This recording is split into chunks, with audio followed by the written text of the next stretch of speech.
పిల్లాడు ఇంటికి రాగానే చిన్నపిల్లల తల్లిదండ్రులకు 12 లోపు పిల్లలు ఉన్నవాళ్ళు ఒక అభ్యాసం చేయండి. పిల్లాడు ఇంటికి రాగానే ఆశ్చర్యంగా వాడి ఇంటికి రావడమే అదృష్టం అన్నట్టుగా మొహం పెట్టండి. నా తండ్రి నువ్వు వచ్చావు అంతే చాలరా.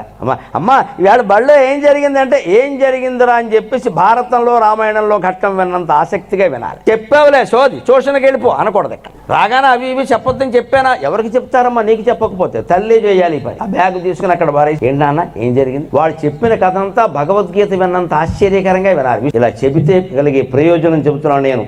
చిన్నప్పుడు వాడు చెప్పిందల్లా మనం వింటే వాడు పెద్దయ్యాక మనం చెప్పినట్టే వింటాడమ్మా. మా అమ్మ నేను ఏం చెబితే అది వింది, పెద్దయ్యాక అర్థమవుతుంది నేను చెప్పిందా సోది తప్పితే ఏం లేదని. అయినా మా అమ్మ ఓపికగా ఉంది. మా నాన్నగారు పెద్ద ఆఫీసర్, ఆయన కూడా ఒళ్ళో కూర్చోపెట్టుకుని దశరథ మహారాజు రాముడు కబుర్లు విన్నట్టుగా విన్నాడు. మా నాన్న ఎంత గొప్పవాడు అని ఆయన కూడా అలాగే ఉంటాడండి. ఎందుకింత అద్భుతమైన వ్యవస్థను మనం కోల్పోతున్నాం? దీనికి రూపాయి ఖర్చు లేదే.